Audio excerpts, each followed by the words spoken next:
మా వైఎస్ఆర్ కాంగ్రెస్ పార్టీ తరఫున విజ్ఞప్తి, ప్రజలందరూ కూడా గత 5 ఏళ్ల కాలంలో ఏ పథకం ఎప్పుడు వస్తుందో ప్రజలందరికీ కూడా తెలుసు. పలానా నెలలో ఈ పథకం డిపాజిట్ అవుతుంది, మే నెలలో మత్స్యకార భరోసా డిపాజిట్ అవుతుంది, అదే మే నెలలో రైతు భరోసా డబ్బులు పడతాయి, జూన్ వస్తే అమ్మఒడి డబ్బులు పడతాయి,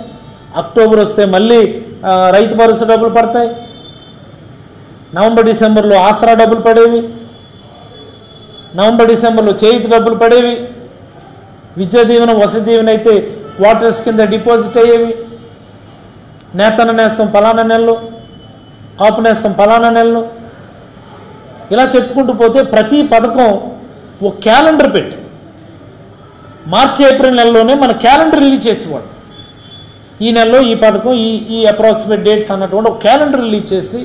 రాజకీయాలకు అతీతంగా, వర్గాలకు అతీతంగా, పార్టీలకు అతీతంగా